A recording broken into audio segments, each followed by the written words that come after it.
Naranasan mo na bang maramdaman na hindi ka sapat? Kahit walang nagsasabi ng direkta, isang malamig na tingin lang, isang pagtanggi, isang maliit na pagkakamali, sapat na para pagdudahan mo ang sarili mong halaga. Kaya nagsusumikap ka. Nagiging mas mahusay, mas mabait. Pero parang marupok pa rin ang iyong kumpiyansa sa sarili, parang salamin, dahil sa kaibuturan mo, nakasalalay ito sa mga bagay sa labas ng iyong sarili. Mga bagay na pwedeng gumuho anumang sandali. Kung pagod ka ng patunayan ang halaga mo araw-araw, kung naghahanap ka ng hindi lang pampalubag loob, kundi isang bagay na gigising sa'yo, maaring stoicism ang sagot na matagal mo nang hinahanap. Ang stoicism ay hindi ipinanganak sa mga silid-aralan.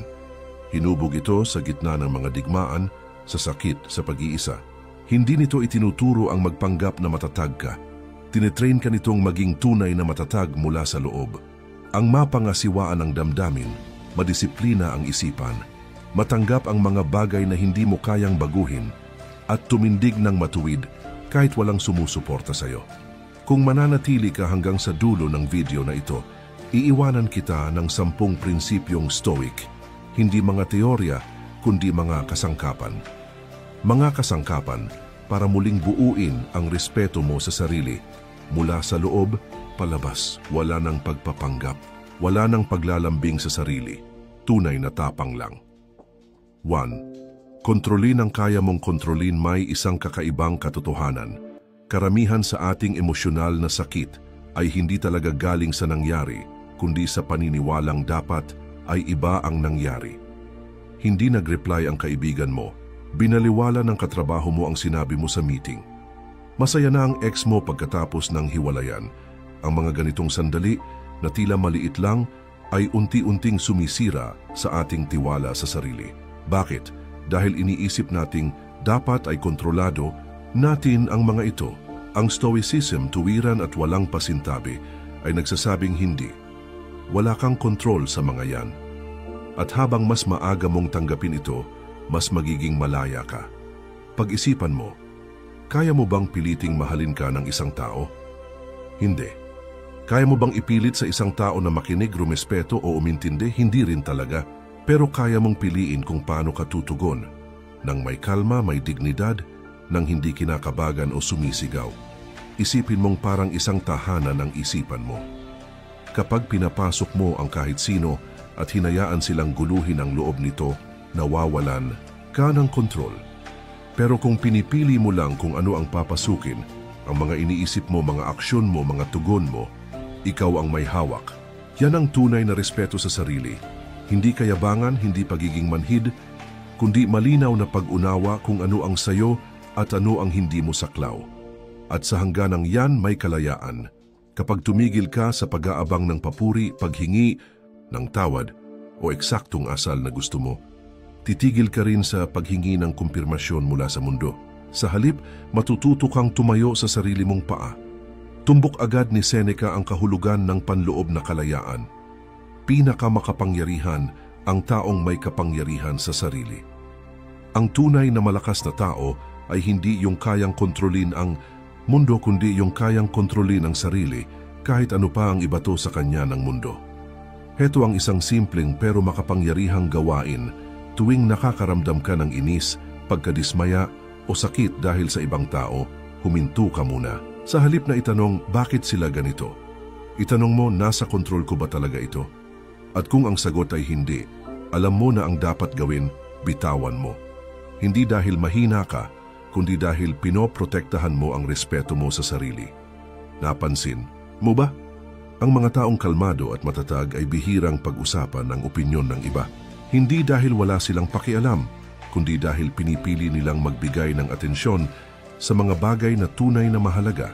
At ikaw rin, sa bawat maliit na pagpili, sa bawat tahimik na desisyon, ay muling makapagtatayo ng pundasyon ng respeto sa sarili, gaya ng isang maingat na manggagawang naglalatag ng bawat ladrilyo sa bahay sa loob mo. Pero may isang tanong na nananatili. Handa ka bang mamuhay ayon sa iyong mga pagpapahalaga kahit walang pumapalakpak? Iyan ang susunod nating tatalakayin, ang pagbitaw sa pangangailangang kilalanin at ang pamumuhay ayon sa kabutihan Kung handa ka nang alisin ang maskara at mamuhay ng totoo, magkikita tayo roon. True. Mamuhay ayon sa kabutihan, hindi sa papuri. May mga uri ng pagka-addict na hindi lumalabas sa medical records. Hindi mo ito makikita sa ilalim ng mikroskopyo, pero nandyan lang sila. Sa tingin na naghihintay ng papuri, sa automatikong pag-check kung sino ang nakakita ng story mo. Sa pakiramdam ng kawalan kahit tama ang ginawa mo, pero walang pumansin. Ang pagnanasa sa pagkilala ay kasing tamis ng isang psychological na dose ng morphine. At tulad ng morphine, pinapalambot tayo nito. Kahit sa simula parang ginhawa.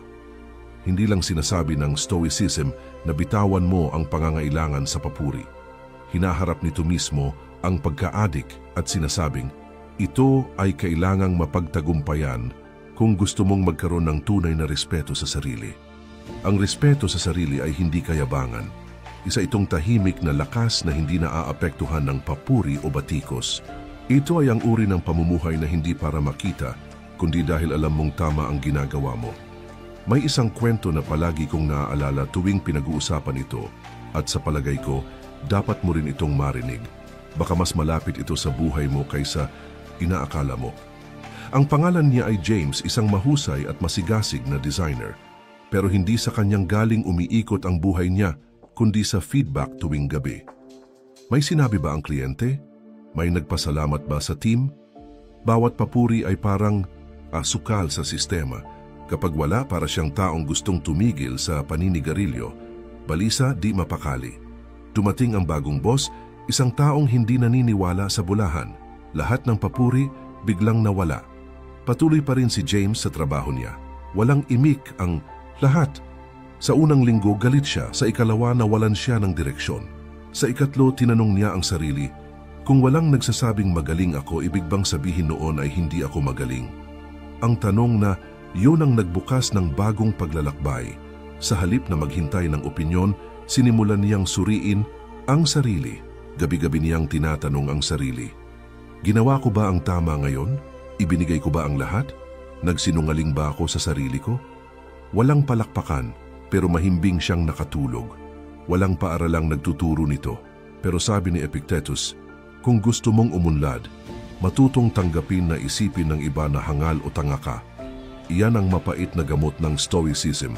Kailangang kayanin mong hindi maintindihan, baliwalain o kalimutan ng iba hanggat alam mong namumuhay ka ng may integridad. Kaya ang tanong, may tapang ka bang makalimutan ng hindi nawawala ang tunay mong halaga? Huwag kang magkakamali. Ang pagbitaw sa pangangailangan ng pagkilala ay hindi nangangahulugang manhid ka na o lumayo ka sa mundo. Ang ibig sabihin nito, binabalik mo sa sarili mo ang timon ng buhay mo. Maaaring purihin ka ng iba, maaaring batikusin ka pero hindi na nila kinokontrol ang direksyon mo. Narito kung paano mo ito maisa sa buhay ngayon, pumili ng tamang kilos. Baka ito ay ang pagwawasto ng maliit na pagkakamali ng kakampi mo sa trabaho, paglilinis ng kusina kahit walang nag-utos o pagtatanggol sa isang taong inaapi. At huwag mong ikwento. Walang pahaging, walang post, walang hintay na pasasalamat. Gawin mo lang, tapos obserbahan ang sarili mo. May naramdaman ka bang kaunting tibay sa loob? Yan ang gulugod ng respeto sa sarili. Tumitindig kang tuwid, hindi dahil itinayo ka ng iba, kundi dahil may pundasyon kang binuo sa loob. Ang respeto sa sarili ay hindi isang bagay na hinahabol. Isa itong bagay na binubuo mo tuwing gumagawa ka ng tama at umaalis na hindi kailangang makita. At kapag namuhay ka ng ganito, mauunawaan mong ang tunay na kalayaan ay hindi ang mapansin, kundi ang hindi na kailangang mapansin. Pagkatapos mo lamang makalabas sa di nakikitang kulungang ito, saka mo lang tunay na mabubuhay ang bawat sandali bilang isang biyaya kahit paano pa ito dumating. At iyan ang susunod na aral na naghihintay sa iyo. Isang mas malay na paraan ng pamumuhay sa kasalukuyan nang walang pagtutol, walang paghatol, kundi pagtanggap lamang. At pangako ko, mababago nito kung paano mo makikita ang bawat segundo ng buhay mo. 3. Yakapin ang kasalukuyan. Hindi tayo namumuhay sa realidad. Namumuhay tayo sa mga inaasahan natin tungkol sa realidad. Hindi ka naman talaga naiinis dahil umuulan, naiinis ka dahil inaasahan mong maaraw. Hindi ka nadidismaya dahil may nangyaring mali. Nadidismaya ka dahil naniwala kang hindi dapat iyon mangyari. At sa bawat pagkakataong hindi sumunod ang buhay, sa di nakikitang script sa isip mo, unti-unting kinakain ang tiwala mo sa sarili. Kaya hindi tayo tinuruan ng mga stoic na kontrolin ang mundo. Tinuruan tayong yakapin ito. Kung ano talaga ito, hindi dahil sa bulag na pag-asa, kundi dahil sa isang uri ng pagmamahal na may sapat na pagkamulat. Isang pagmamahal na malinaw ang tingin, buong-buo ang pagtanggap, at patuloy na humaharap sa buhay ng may dangal, ang ganap na pamumuhay sa kasalukuyan, at ang pagtanggap sa kapalaran ay hindi nangangahulugang pagpapanggap na ayos lang ang lahat. Ibig sabihin nito'y mas maganda ang tanong kaysa sa, bakit ako? Isang tanong na mas makapangyarihan. Ano ang maaari kong maging dahil dito? Isipin mo ito. Na-delay ang flight mo ng 4 na oras. Karamihan sa mga tao sa paligid mo ay nagre-reklamo, nagsascroll sa telepono o hindi mapakali. Pero ikaw, inilabas mo ang isang libro, nagpatugtog ng musika, at baka tinawagan mo pa ang isang matagal mo nang hindi nakakausap. Hindi mo pinapanggap na nag-e-enjoy ka. Ang totoo, hindi mo na kailangang maging maganda ang sandali para maging mahalaga ito. Yan ang hindi matinag na respeto sa sarili. Hindi yung maingay at nagpapakita, kundi yung tahimik pero buo.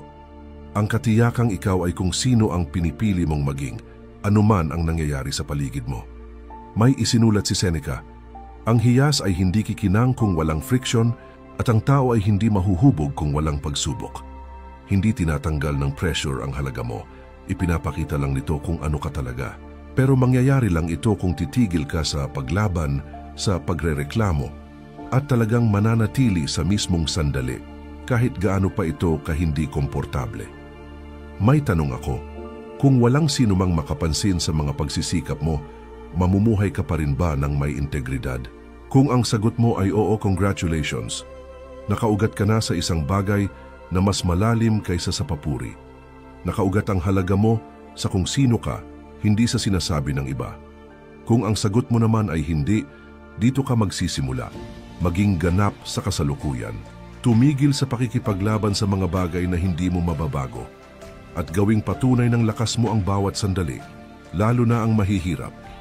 Sa susunod na may gumuho, sa halip na isipin ang bakit na naman, subukang itanong, anong klaseng tao ang gusto kong maging sa mismong sandaling ito? Diyan nagsisimula ang tunay na kumpiyansa sa sarili. Hindi sa tagumpay, hindi sa papuri, kundi sa tahimik mong tugon sa kaguluhan. Isang tugon na hindi patitinag. At para makapunta pa tayo sa mas malalim, kailangan nating tuklasin ang isang mahalagang bagay. Ang matutong ihiwalay ang sarili natin sa mga kritikal na boses sa ating isipan. Dahil hindi ikaw ang iyong mga negatibong iniisip, pero kung hindi mo alam kung paano lumayo sa mga ito, mamumuhay kang parang ikaw nga yon. Iyan ang susunod nating lalaliman. Kumawala sa iyong mga kaisipan may isang lalaki na tuwing umagay nagigising na may iisang kanta na paulit-ulit sa kanyang isipan. Isa kang kabiguan. Sa banyo, umaalingaw-ngaw ito. Sa salamin, bumubulong muli. Hindi niya ito sinasabi ng malakas, pero paulit-ulit ito sa kanyang isip na parang sirang radyo na walang off switch. Kaya kahit mahusay ang kanyang presentasyon, pinuri siya ng boss niya o niyakap siya ng anak niya, pakiramdam niya'y kulang, pa rin siya ang nakakatakot. Walang ibang nakakarinig ng tunog na iyon at dahil doon naniniwala siyang totoo ito. Maging tapat tayo. Naramdaman mo na rin ba iyon? Isang simpleng komento, isang lumang pagkakamali, isang nakakahiyaang sandali sa harap ng iba, at biglang ang isang maliit na piraso ng karanasang yon ang nagtatakda ng buong pagkatao mo. Parang isang tuldok ng tinta na naging buong pahina. Sabi ni Epictetus, hindi ang mga bagay mismo ang gumugulo sa atin, kundi ang pananaw natin tungkol sa mga ito. Ang mga negatibong kaisipan ay hindi mga dumudukot sa atin. Sila'y mga bisitang hindi natin inimbitahan at may karapatan kang huwag silang paghandaan ng kama. Ang problema, karamihan sa atin ay tinatandaan pa sila ng tsaa, binibigyan ng biskwit at pinakikinggan na parang mga propeta. Heto ang isang simpleng paraan para basagin ang sumpa. Kapag may dumating na negatibong kaisipan, pangalanan mo ito.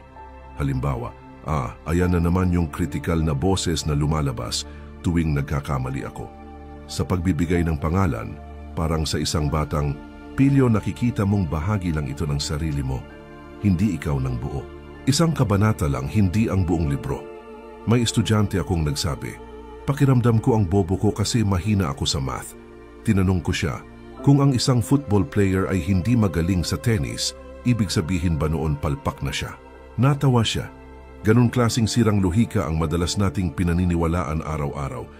Tanungin mo ang sarili mo, hinusgahan ko ba ang buong pagkatao ko dahil lang sa isang maliit na pagkakamali? Minsan, sapat na ang tanong na yan para hilahin ka pabalik mula sa mental na bangin. Sa 1 Corinto 10:5, sinasabi roon, bihagin ninyo ang bawat kaisipan at pasukuin kay Kristo. Ibig sabihin, hindi nilikha ang mga kaisipan para hilahin-hila ka na parang saranggula sa hangin. Hindi hinihingi ng Stoic mindfulness na mag-isip ka ng puro positibo. Ang hinihingi nito'y makita mo ng malinaw. Kaisipan lang yan. Tulad ng panonood ng pelikula, hindi mo kailangang maging ang karakter sa tuwing nadarapa sila. At kung binabasa mo ito ngayon at iniisip mong, maganda pakinggan, pero hindi ganyan kadali sa totoong buhay, naiintindihan kita. Pero gaya ng pag-eehersisyo, hindi mo kailangang manalo ngayon. Kailangan mo lang magpakita. Sa bawat pagkakataong umatras ka at pinanood ang isang kaisipan, sa halip na agad itong damdamin, pinapalakas mo ang iyong loob. Lumalalim ang tibay mo kahit hindi ito nakikita ng iba. Sa susunod na tawagin mong walang kwenta ang sarili mo, subukang tumayo sa harap ng salamin at sabihing, hindi ako yang mga salitang yan. Tumingin ka sa sarili mong mga mata na parang isang batang natatakot at piliin mong samahan siya kahit 1 minuto lang. At heto ang mahalaga, kung kaya mong ihiwalay ang sarili mo sa negatibong kaisipan, kaya mo ring ihiwalay ang sarili mo sa bugso ng emosyon. Yan ang susunod na aralin. Ang huwag hayaang ang emosyon ang magmaneho, kundi matutong hawakan ang manibela, gaya ng isang kalmadong driver sa gitna ng bagyo. Huwag mong palampasin. Dito talaga nagsisimula ang tunay na paglalakbay. Pamahalaan ang iyong emosyon, madalas nating iniisip, galit ako kasi hindi nila ako iginalang, o malungkot ako kasi hindi nila ako pinahalagahan.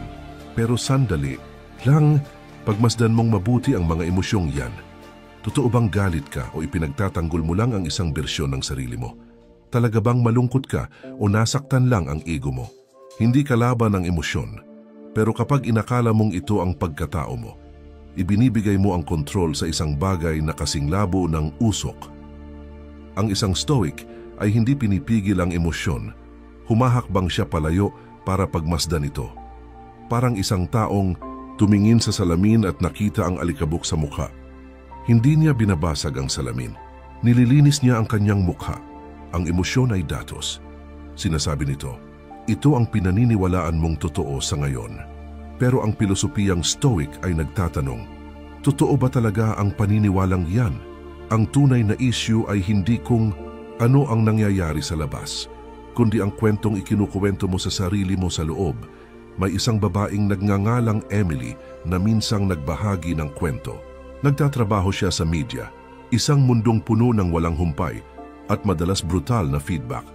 Sa isang pulong, matapos niyang ipresenta ang isang ideyang pinaghirapan niya ng 1 linggo, ang sabi lang ng boss niya ay, hindi orihinal, 2 salita lang. Yun na yun. Buong hapon pakiramdam ni Emily ay parang lantad ang kanyang kakulangan, parang nakikita ng lahat ang kanyang kahinaan.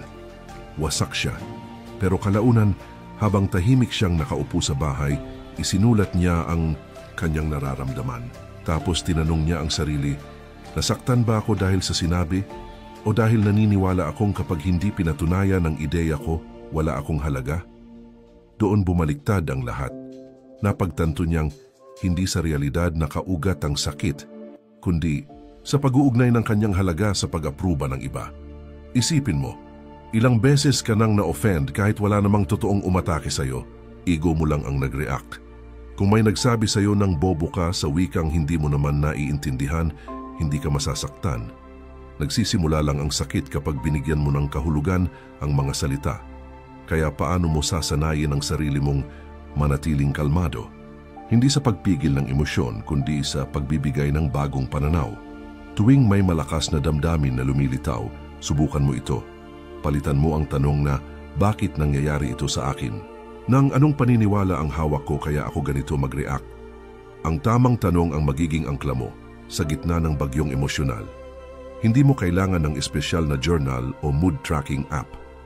Kailangan mo lang ng sandali ng paghinto sa pagitan ng dalawang hinga. Kaya mong baguhin ang buong mundo mo sa loob, hindi galing sa labas ang tunay na respeto sa sarili. Nasa kakayahan mong umupo sa gitna ng kaguluhang emosyonal at hindi matangay. Ito ang pakikinig sa kritisismo ng hindi agad iniisip na wala kang kwenta. Ito ang pagpanghawakan sa sariling halaga kahit buong silid ay bumaling laban sa'yo. Kung nandito ka pa, hindi ka na basta nanonood lang ng mga motivational video. Tinuturuan mo na ang isipan mo at iginagalang ko. Yan, mag-subscribe ka kung ramdam mong may kabuluhan ang landas na ito dahil sa mga susunod na minuto, patuloy na mabubuksan ang mga bahagi ng sarili mong maaaring ngayon mo palang matutuklasan. Bawat susunod na pagsasanay ay hindi uulit sa nauna. Sila'y magkakaugnay, nagtutulungan. Parang mga susi na dahan-dahang nagbubukas ng pinto tungo sa tunay mong pagkatao. Tuloy lang. Gamitin ang pagsubok. Bilang pagsasanay, napansin mo ba kung paanong ang mga pagsubok ay dumarating eksaktong sa sandaling parang ayos na ang lahat? Parang hinihintay ng buhay na huminga ka muna ng malalim, tapos bigla kang binubulaga. Nasiraan ang kotse sa araw na late ka na. Hindi ka na intindihan kahit ginagawa mo na ang lahat. Nawalan ka ng pera sa mismong araw ng sweldo. Lahat tayo, dumaan na riyan. Pero ang tunay na may respeto sa sarili ay hindi yung bihirang dapuan ng problema, kundi yung hindi hinahayaang tukuyin ng mga problemang yun kung sino sila. Ang mga sumusunod sa pilosopiyang Stoic ay hindi iniiwasan ng unos. Sinasanay nila ang sarili nilang maglayag sa gitna nito dahil laging may darating na bagyo. Ang tanong, kaya mo bang manatili sa direksyon kahit malabo na ang daan sa harap mo? Marahil nakilala mo na ang ganitong tao. Paulit-ulit silang sinusubok ng buhay pero nananatiling matatag. Walang reklamo, walang drama, kalmadong tibay parang batong hindi natitinag kahit baha. Hindi lang sila magaling magtiis, hindi nila hinahayaang sirain ng mundo, sa labas ang katahimikan sa loob. Minsan nakausap ko ang isang rideshare driver. Kwento niya, dati raw siyang may sariling shop pero winasak ng pandemya ang lahat. Walang paninisi, walang awa sa sarili. Ang sabi lang niya, nawala ang lahat. Ngayon, nagsisimula ulit gamit lang ang phone na to at bisikleta. Tinuruan ako ng sandaling iyon ng isang mahalagang bagay. Ang tunay na respeto sa sarili ay hindi galing sa titulo mo o sa laman ng bangko mo. Galing ito sa pagtanggap sa realidad at sa hindi pagtanggi sa sarili mo sa loob ng realidad na iyon. Hindi niya kailangan ng palakpakan o awa.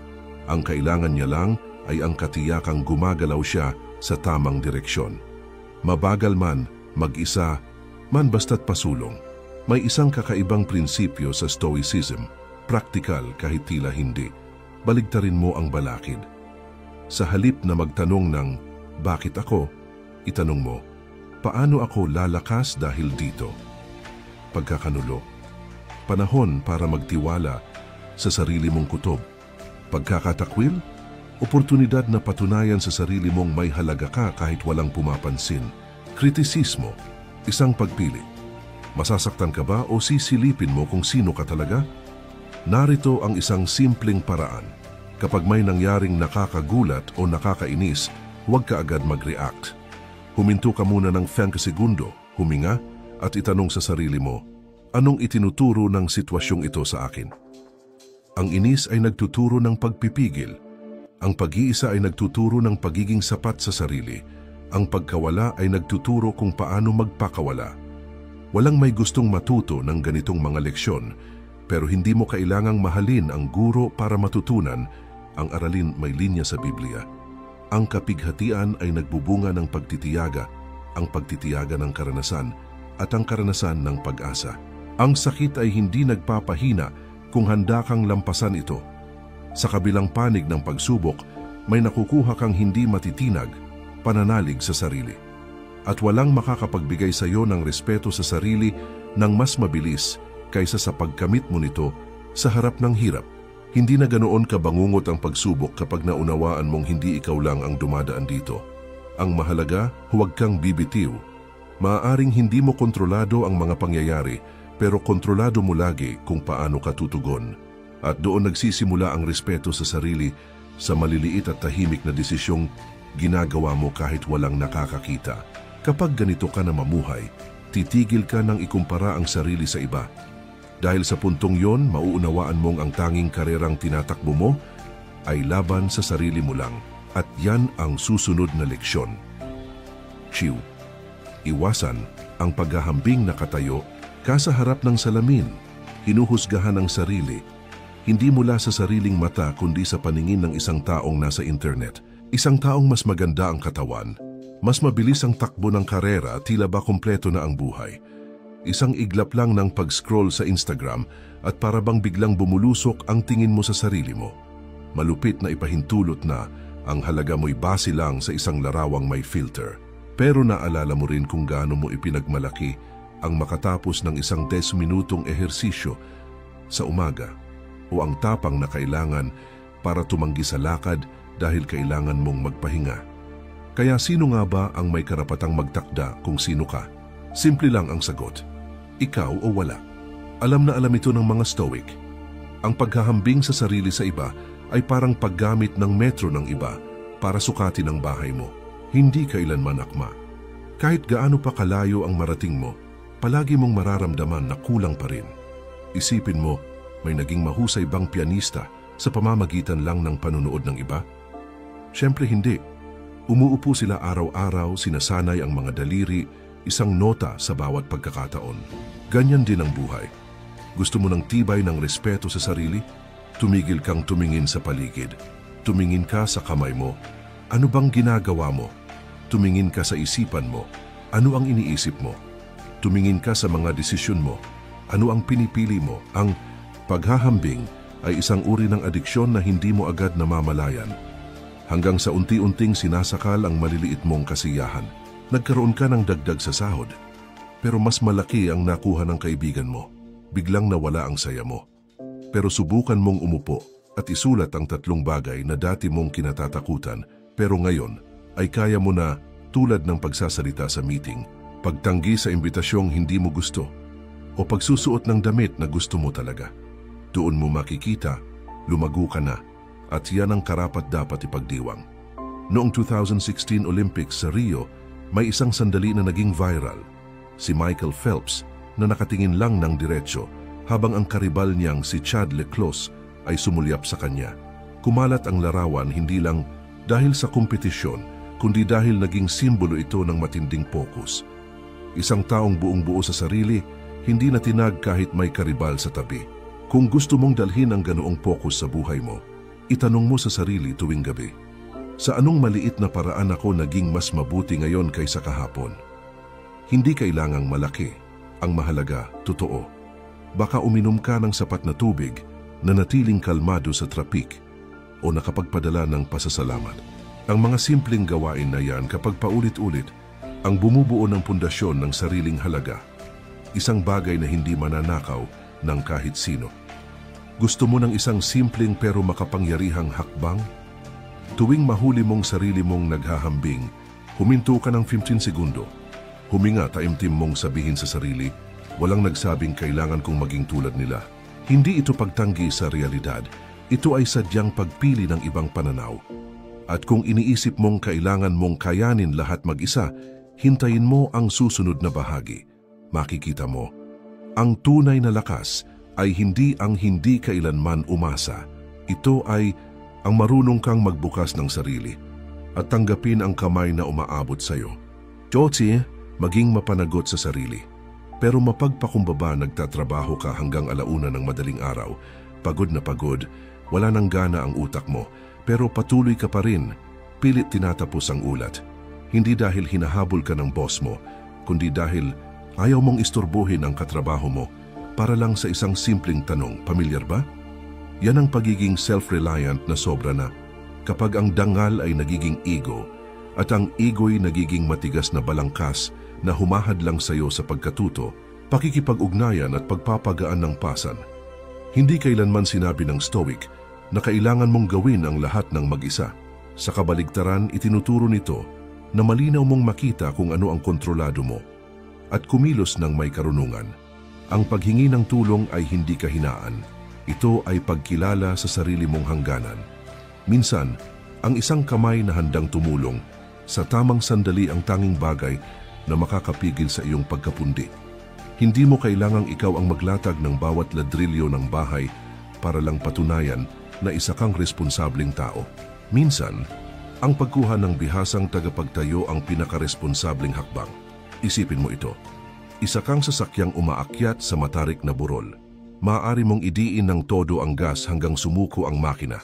O maaari kang huminto muna, mag-refuel, humingi ng tulong sa pagtulak at ipagpatuloy ang biyahe. Ang tunay na kaibahan lang ay kung alin ang mas malayo ang mararating. Si Marcus Aurelius, isang emperador at pilosopo, hindi niya pinatakbo ang Imperyong Romano ng mag-isa. Mayroon siyang mga tagapayo, tagasuri, guro at mga pinagkakatiwalaan. Ang tunay na lakas ay alam kung kailan dapat humawak ng kamay ng iba. Naranasan mo na bang maupo sa isang coffee shop, abala sa sariling iniisip, tapos may sinabi ang barista na simpleng mabait lang pero biglang gumaan ang pakiramdam mo?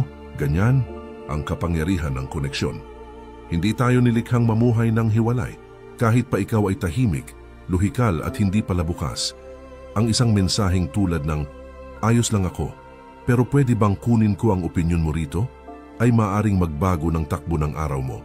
Maaaring kakaiba pakinggan, pero ang mga taong hinahangaan mo, negosyante, artista, atleta, lahat sila may coach, mentor, salamin na nagpapakita ng mga bulag nilang bahagi. Hindi sila nahihiyang umasa sa iba. Ini-invest nila ang sarili sa suporta. Ang tamang tulong ay hindi nagpapahina ng respeto sa sarili, lalo pa nitong pinapatibay dahil ang pagkakaalam na karapat-dapat kang tulungan ay isang uri na rin ng lakas. May nakita ka na bang umakyat sa Everest mag-isa? Bihira. Gaano ka man katatag, kakailanganin mo pa rin ng isang Sherpa, isang tahimik, may karanasang gabay na hindi ka hinahayaang madulas. Kaya tanungin mo ang sarili, anong bundok ang pilit mong inaakyat ng mag-isa nang hindi humihingi ng gabay? Kung nag-aalangan ka pa rin, subukan mo ito. Kahit isang beses lang ngayong araw, itanong mo ang opinyon ng isang tao tungkol sa bagay na matagal mo nang kinikimkim. Hindi ito paghingi ng tulong, isa lang itong paanyaya sa pag-uusap. Magugulat ka kung gaano kahanda ang mundo na sumagot kung bubuksan mo lang ang pinto. Dahil ang tunay na respeto sa sarili ay hindi mog. Ito'y tulad ng isang matandang puno, may malalim na ugat na matatag, pero bukas ang mga sanga sa hangin, ulan at tahimik na alaga ng mundong nakapaligid dito. Para maging matatag, kailangang tanggapin mo muna ito. Isa kang tao, hindi makina. Mikes, baliwalain ang hindi mahalaga. Karamihan sa atin ay namumuhay na para bang kailangan nating may opinyon sa lahat ng bagay. May iskandalo, kailangan nating magkomento. May tumutol sa atin, gusto nating sumagot. May nakamit ang iba, bigla tayong napipilitang patunayan ng sarili. Pero habang sinusubukan mong makisangkot sa lahat, lalo kang napapalayo sa sarili mo. Ang halaga mo sa sarili ay hindi basta-basta nawawala dahil sa isang paghusga. Unti-unti itong kumukupas kapag sinimulan mong iugnay ang sarili mo sa lahat ng nangyayari sa labas mo. Hindi itinuturo ng Stoicism ang paglayo sa buhay. Tinuturuan ka nitong harapin ito at pumili ng mga bagay na tunay na sayo. Sa pananaw na, "Yon, ang tinatawag na selective indifference ay hindi kawalan ng damdamin." Ito ay malinaw na pagtatakda ng hangganan sa isipan. Pagkilala kung ano ang sayo at kung ano ang hindi. At saka mo ito pakakawalan. Isipin mo ang isang bahay. Kapag iniwang bukas ang pinto buong araw at gabi, kahit sino pwedeng pumasok, estranghero, magnanakaw, bagyo. Hindi mo kailangang maging agresibo para protektahan ang bahay mo. Kailangan mo lang isara ang pinto sa tamang oras. Kaya bakit natin hinahayaan na lahat ay pumasok sa isip natin ng walang limitasyon? Minsang isinulat ni Marcus Aurelius, "Be indifferent to what makes no difference." Hindi lahat ng bagay ay dapat pagtuunan ng reaksyon. Hindi lahat ng opinyon ang nagtatakda ng pagkatao mo. Hindi lahat ng nararamdaman mo ay katotohanan. May nakilala akong lalaki noon, si Luke ang pangalan. Mabait, may kakayahan, pero laging pinahihirapan nang iniisip niyang iniisip ng iba. Sa isang party, kapag may tila walang pakialam o malayo ang tingin, agad niyang naiisip, may nasabi ba akong mali, baka nakakainip ako. Minsan dahil lang hindi siya nireplyan ng katrabaho, hindi siya nakatulog ng isang linggo, nilamon ng pagdududa sa sarili. Bakit nga ba ang simpleng kilos ng iba ay kayang yugin ang buong pagkatao natin? Nagbago si Luke nang matutunan niya ang isang simpleng aral ng Stoicism. Ang emosyon ay hindi galing sa mga pangyayari, kundi sa interpretasyon natin sa mga ito. Ang hindi pagre-reply ay isa lang na pangyayari. Ang pag-iisip na ibig sabihin noon ay wala kang halaga, yon ang interpretasyon mo. Mula noon, tuwing may negatibong nangyari, humihinto muna si Luke at tinatanong ang sarili, sinasabi ba, nito ang tunay kong halaga? Kung hindi, tinatanggap niya ito at hinahayaan na lang lumipas. Unti-unti, hindi na nakadepende sa trato ng iba ang kanyang self-worth. Nagsimula na itong buuin mula sa loob. Ang pagiging mapili kung saan mo ilalaan, ang pansin ay hindi pagiging malamig. Ito ay proteksyon laban sa kaguluhan ng mundo. Hindi ito paglayo sa buhay. Ito ay pamumuhay ng may intensyon. Pinipili mo kung ano talaga ang karapat-dapat sa lakas mo. At maaari mong simulan ngayon. Kapag may hindi sumagot, kapag hindi ka naintindihan, kapag naging maingay at magulo ang mundo, huminto ka. Tumahimik sa loob. At tanungin mo, tinatamaan ba nito ang pinakaugat ng pagkatao ko? Kung hindi, hayaang lumipad ito gaya ng ulap. Huwag mong hawakan, huwag mong pasanin. Kung may tinamaan sa loob mo habang pinapanood mo ito, mag-iwan ka ng like. Hindi para ipakita na sang-ayon ka sa akin, kundi bilang palatandaan ng isang bagong simula para sa sarili mo. Mula ngayon, pipiliin kong mamuhay batay sa kung sino talaga ako. Hindi sa kung paano ako tinatrato ng mundo. Title sa buhay, huwag lang alamin na mumuhay tayo sa panahong ang pag-unawa sa problema ay nagiging aliwan. May mga taong binabasa ang Stoicism tulad ng iba na nagbabinge ng Netflix para lang gumaan ang pakiramdam, pansamantala. Pero hindi nilikha ang Stoicism para aliwin ka. Ginawa ito para patatagin ka at ang katatagan ay hindi komportable. Diyan natitigilan ang karamihan kasi ang pagsasabuhay ay humihingi ng bagay na hindi kayang ibigay ng karunungan lang. Ang banggaan sa realidad, ang kusang pagsuko at ang paulit-ulit na pagtanggap sa maliliit, boring at hindi kagila-gilalas na gawain na ginagawa kahit walang nakatingin. Bakit paulit-ulit na lang ang pagbabasa ng iba imbes na kumilos? Kasi ang pagkilos pwedeng magdala ng kabiguan at ang kabiguan nasasaktan ang ego. Ang pagbabasa, ligtas. Pero heto ang totoo, habang lumalawak ang alam mo pero wala kang ginagawa, lalo kang nagiging marupok sa loob. Parang nakasuot ka ng makintab na baluting gawa sa papel, maganda sa paningin. Pero unang salpok pa lang basag na. May kwento ako, hindi ito glamoroso. Pero dapat mo itong pakinggan dahil baka ito na ang kwento mo kung hindi ka mag-iingat. Si Greg ay matalino, malalim mag-isip. May blog siya tungkol sa filosofiya, nagtuturo pa ng Stoicism sa kolehiyo. Pero magulo ang personal na buhay niya. Madaling magalit, mabilis sumuko, at labis ang pagdaramdam kapag hindi siya pinapansin o kinikilala. Isang araw, tahimik niyang isinara ang blog. Walang nagtanong kung bakit. Naglaho siya sa social media, huminto sa pagsusulat. Araw-araw naglalakad siya ng 10 kilometro walang cellphone.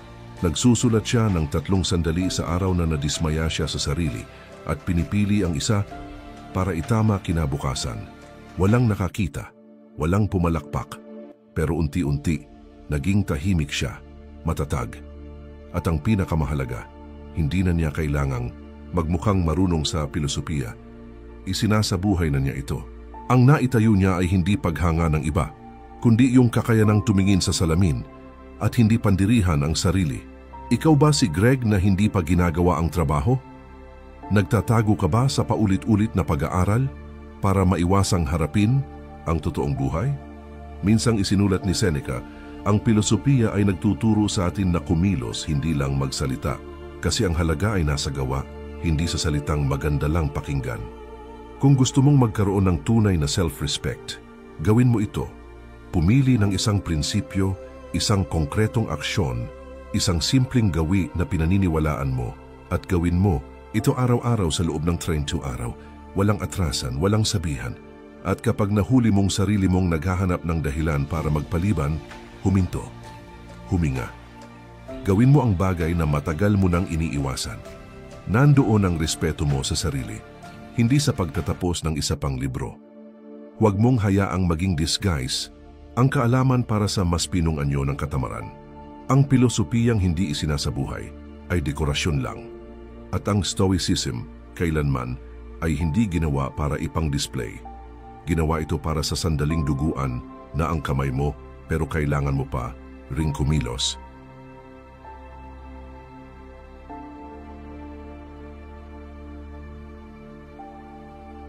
Natapos na natin ang 10 prinsipyong ito ng Stoicism, hindi para isa-isang tandaan, kundi para gawing salamin kung saan mas kilala mo ang sarili mo sa bawat balik. Dahil ang self-respect ay hindi galing sa dami ng alam mo. Galing ito sa paano ka namumuhay kapag walang nanonood. Ang bawat prinsipyo ay hindi finish line. Isa silang mga landas na pwede mong balikan kapag naliligaw ka. Paalala sila na ang halaga mo ay hindi galing sa papuri, titulo o tagumpay. Nasa tahimik na paninindigan ito, ang paggawa ng tama kahit walang ebidensyang kailangan mong patunayan. Nasa malalim na katahimikan ng pagkakaroon ng kontrol sa sarili. At ito'y unti-unting tumitibay, hindi sa engranding sandali, kundi sa tahimik at paulit-ulit na disiplina at pagkamalay. Kung may bahagi ng video na ito na nagpahinto sa'yo, nagpabuntong hininga o nagpatingin sa loob mo, mag-iwan ka ng komento, hindi lang para makipag-ugnay sa amin, kundi para markahan ang pagbabagong nagsimula na sa loob mo. At kung sa palagay mo ay makakatulong sa iyo ang Stoicism bilang isang tahimik pero matatag na kasama sa buhay, mag-subscribe ka. Hindi para lang sundan ng isa pang channel, kundi para araw-araw mong ipaalala sa sarili mo. Pinili mong mabuhay ng may lalim, may rason at may uri ng respeto sa sarili na hindi kayang agawin ni numan.